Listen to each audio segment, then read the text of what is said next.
Dear Sam, I hear you've been bullying kids at school, beating them up, stuffing them in lockers, smacking the glasses off their faces.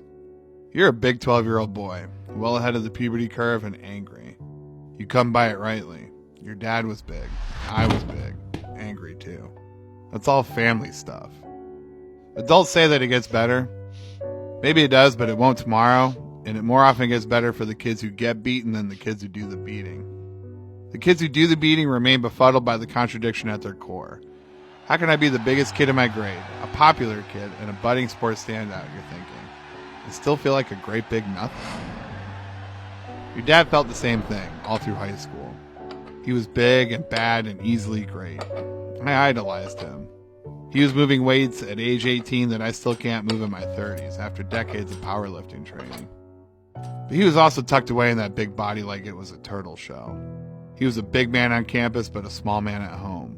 Or an even bigger man laid around the house in his white briefs, contributing nothing and having his needs met by a workaholic wife who hated his guts. My brother and I felt we had our obligations as big boys. We were meant to wear upon and brutalize our caretakers. Your grandfather was only proud when one of us was suspended from school for beating up another kid. He would pull on those Santa belt trousers of his, 50 inches wide in the waist, and hurry to the school to rage against the principal or assistant principal or whoever was assigned to deal with his fury.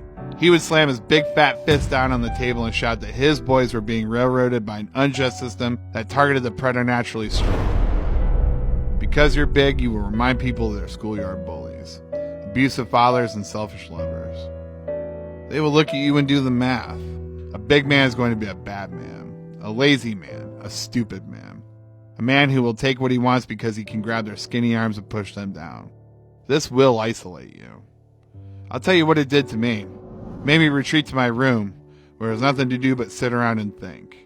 After a while, I lost my mind and decided that if and when I became a grown-up, I was going to disappear. As big as I was, I would wander the earth like a ghost, observing everything while remaining invisible to everyone around me.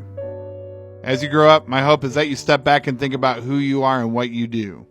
Maybe you'll accept the cards dealt to you and just be big. But maybe, instead, you will construct a new identity, as if from many seemingly mismatched jigsaw pieces, taking a bit of this and a bit of that, seeing if the results remain true to you.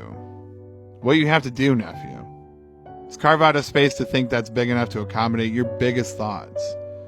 You can't do much about your parents, neither could your dad or I. But you can begin preparing for your own life. You can sit alone in your room, dreaming dreams big enough to expand past the confines of your big body.